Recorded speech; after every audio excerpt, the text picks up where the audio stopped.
இது யார் தூண்டுதல் பேர்ல அவர் சொன்னாரு, இல்ல யாரை காப்பாற்றுவதற்காக இதை சொன்னாரு என்பதனுடைய பதில் எங்களுக்கு வேணும். சார் இப்ப இது போலீஸும் உடந்தையா நீங்க நினைக்கிறீங்களா சார்? காவல்துறை அதிகாரியும் ஆளுகின்ற அரசும் அவங்களுடைய தயவு இல்லாமல் கண்டிப்பா இந்த கள்ளச்சாரையும் விற்பனை செய்ய முடியாது.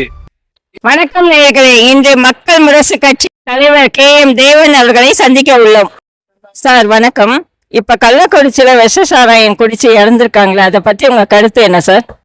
இல்லைங்க, இப்போ இதற்கு முழு பொறுப்பு ஆளுகின்ற திமுக அரசும் அந்த சம்பந்தப்பட்ட அதிகாரியும் தான் காரணம்னு நாங்க சொல்றோம். 2 நாள் முன்னாடி கள்ளக்குறிச்சி மாவட்ட ஆட்சியர், அதாவது 18/6/2024 கள்ளக்குறிச்சி மாவட்ட ஆட்சியர் ஒரு தவறான தகவல் சொல்லியிருக்காரு. அதாவது 2 இளைஞர்கள் முதல் முறையா அங்க இறந்திருக்காங்க ஹாஸ்பிட்டல்ல. அவருக்கு இறந்தது விஷ சாராயத்தால் இறந்தது தெரிய வருது. ஆனா அதை மறைச்சி அவர் சொல்லியிருக்காரு. இது யார் தூண்டுதல் பேர்ல அவர் சொன்னாரு, இல்ல யாரை காப்பாற்றுவதற்காக இதை சொன்னாரு என்பதனுடைய பதில் எங்களுக்கு வேணும். சார் இப்ப இது போலீஸும் உடந்தையா நீங்க நினைக்கிறீங்களா சார்? காவல்துறை அதிகாரியும் ஆளுகின்ற அரசும் அவங்களுடைய தயவு இல்லாமல் கண்டிப்பா இந்த கள்ளச்சாரையும் விற்பனை செய்ய முடியாது.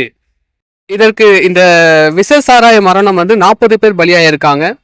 102 பேர் மருத்துவமனையில சிகிச்சை பெற்று வராங்க.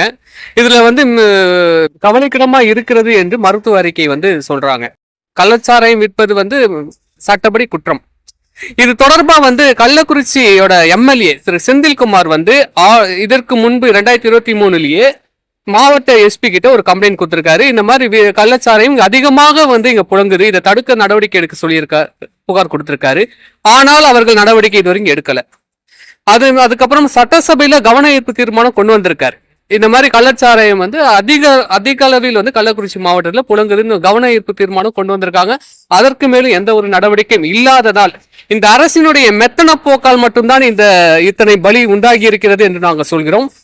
அது மட்டுமல்லாமல் இந்த கள்ளக்குறிச்சியில இந்த கள்ளச்சாராயத்தை தார்மீக பொறுப்பேற்று திமுக அரசு திரு ஸ்டாலின் அவர்கள் ராஜினாமா செய்யணும். மதுவிலக்கு ஆயத்தீர்வை அமைச்சர் திரு முத்துசாமி அவர்கள் உடனடியா ராஜினாமா செய்ய வேண்டும் என்று நாங்க சொல்றோம். கடந்த ஆண்டு விழுப்புரத்துல மரக்காண்டம் கிராமத்துல 17 பேர் இந்த கள்ளச்சாராய மரணம் நிகழ்ந்திருக்கு. அதை ஒரு பாடமா எடுத்துக்கொண்டு இந்த அரசு செயல்பட்டு இருக்க வேண்டும். ஆனா மெத்தன போக்கோட இருந்திருக்காங்க. அதாவது ஒரு கள்ளக்குறிச்சியில கள்ளச்சாராயம் மிக எளிதாக ஒரு சாதாரண ஒரு வாட்டர் பேக்கெட் மாதிரி இங்க கிடைக்கிறது கிடைக்கிற தகவல் எங்களுக்கு கிடைக்கிறது. அப்படி இருக்கும் பட்சத்துல அதிகாரிகளும் ஆளுகின்ற அரசாங்கத்துக்கு தெரியாமல் எப்படி இது நடக்க வாய்ப்பு இருக்கிறது? சார் இப்ப இந்த பாதிக்கப்பட்டவங்களுக்கு என்ன நிவாரணம் கொடுக்கணும்னு நீங்க நினைக்கிறீங்க சார்? அரசு உயிரிழந்தவர்களுக்கு 10 லட்சம் ரூபாய் குடும்பத்தார் கொடுக்குறேன்னு சொல்லியிருக்காங்க. 20 லட்சம் ரூபாய் நீங்க அந்த பாதிக்கப்பட்ட இறந்த குடும்பங்களுக்கு கொடுக்கப்பட வேண்டும்.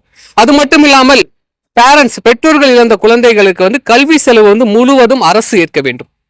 அதே மாதிரி இப்போ மருத்துவமனையில சிகிச்சை பெற்று வராங்க. அவர்களுக்கு என்ன பிரச்சனை இருக்கோ, என்ன உடல் உபாதைகள், என்ன நோயால் பாதிக்கப்படுகிறார்களோ, எந்த உறுப்பு அவர்கள் செயலிழக்கிறதோ அதற்கேற்றவாறு அவர்களுக்கு நிவாரண தொகை வழங்க வேண்டும்.